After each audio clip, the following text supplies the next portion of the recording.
Praise the Lord. Let's see. Nikki says, "Oh, that's a question." I can do that. Yeah.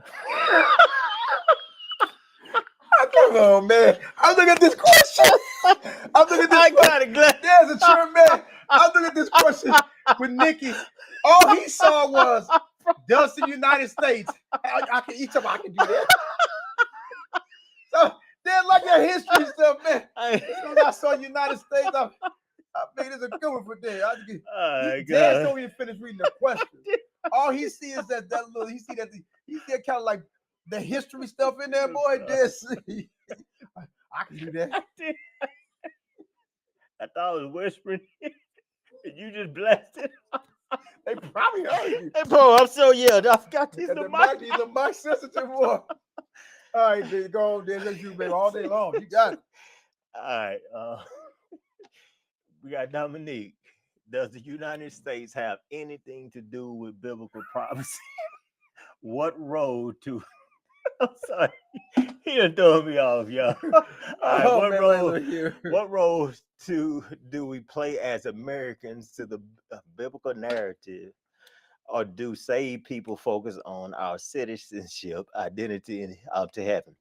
You know, people always want to throw the United States in there. Yeah, now there are some people that believe the United States, they do have something to do with prophecy in this sense.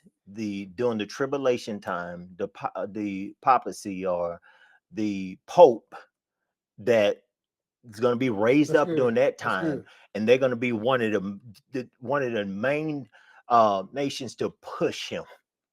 Hey, you believe that about the United States, that they're gonna get behind him and they're gonna support him more than anyone else. That's what is believed. And now some try to say the book of Daniel, because book of Daniel, when you read Daniel chapter 2, Daniel chapter 7, 8, and some of the prophetic things in the book of Daniel that's talking about the different nations, and they try to throw the United States up in there. It's not in there. Anytime you're dealing with biblical prophecy, you go like, there's one scholar, and I said this before, he came up with over 1,000 biblical prophecies in the Bible, and I said this, I think a couple times before, over 500 of those biblical prophecies were fulfilled. None of them were fulfilled through or from the United States. It was more so in the area of Israel, Egypt, Middle Eastern area. That's where a lot of stuff had taken place biblically. So it's not going to be taking place how people are trying to bring in the United States. And like I said, some do believe United States will have something to do with it when it's the most toughest, trying time during the tribulation time.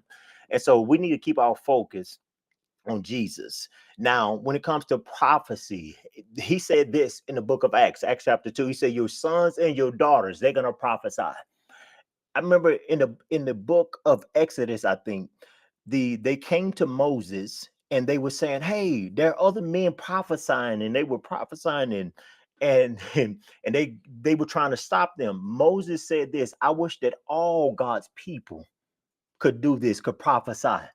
What Moses, I believe he was speaking of a day where all God's people would be able to. New covenant.